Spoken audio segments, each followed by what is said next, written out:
Everything I do is with other people. The spaces we create look to build alternatives to the social relations of capitalism. For me, it's not about a particular moment in the future, it's about process. It's the care that is put into the relationships and radical friendships that are the basis of the worlds we are building.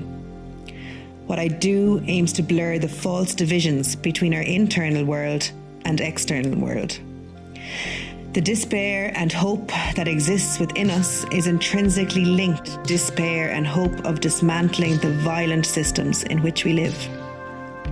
Now, as I burn out, as those around me burn out, as communities burn out, as streets burn out, as our planet burns out, there has to be another way of us being together, of doing things where we look after ourselves, where self-care and collective care are intrinsically linked.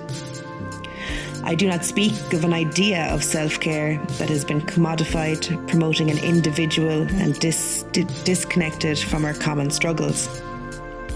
I speak of an understanding that the transformation of our world requires the transformation of ourselves.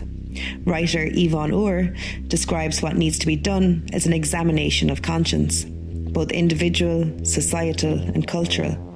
She also sees the potential of using art to collectively tell a story for the possibility of the world that is dreamt.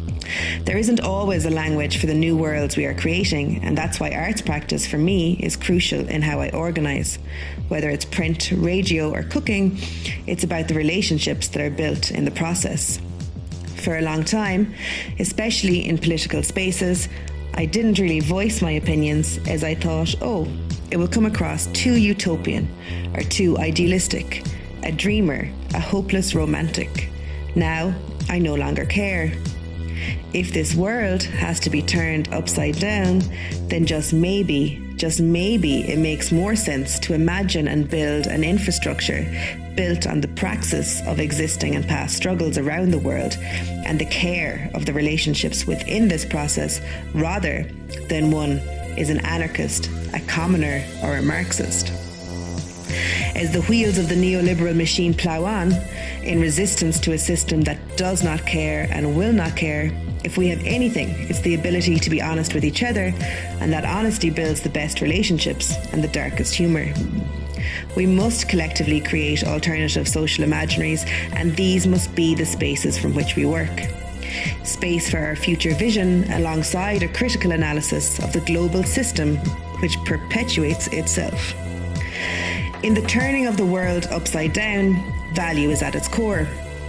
What do you value? If care has never been valued, the chances of us valuing care within how we work is pretty slim. So where are the alternative narratives? We need alternative platforms of communication. How does grassroots organising begin to control the printing press? Currently, I'm working with Common Ground, an arts organisation in Dublin 8. Dublin 8 is an area in Dublin that for me has been crucial in understanding what a revolutionary intersection of art and activism for over 30 years can really look like.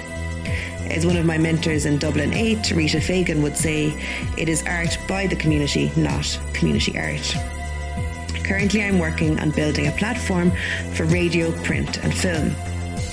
I am doing nothing new. I am interested in learning from what has been built for a very long time and connecting these stories and sharing their values nationally and internationally. My other mentor, John Bissett, who wrote the book Regeneration, Public Good or Private Property, always asks the question, who is this for? We all know the story, often described as poor people on rich land, as areas of our cities that once took no place or of priority within the state and private interests inevitably become sites of hyper-gentrification, and a systematic strategic process of displacing people unfolds, which has been planned for many years with encoded documents that are meant to never be read by those that they affect. The common story is our common struggle. This is why the Just City Collective, How Much Is Enough, is an international network. It took me a long time to meet people where I could be like, so, are you up for the revolution too? And that connection of really believing in alternative worlds, and yes, being aware of the deep systemic structural violence that is embedded in every corner of our social and political structures, but at the same time, believing that another world is possible because they exist all around the world.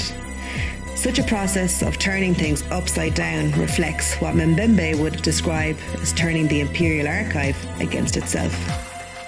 Archiving, publishing, radio, film, all these mediums are always going to be really important for building critical mass. It's a long, slow process, but we desperately need alternative platforms and structures, and lots of these can be built by joining together all the existing small and large-scale alternative ways of organising that exist all around us. Finally, what gets me excited has always been talking about the revolution, which takes many forms. What gets me excited is the collective energy that happens around struggles for a different world. Learning about people around the world fighting and winning. Alternatives to capitalism exist everywhere. Of course, we are socialised to believe that there is no alternative.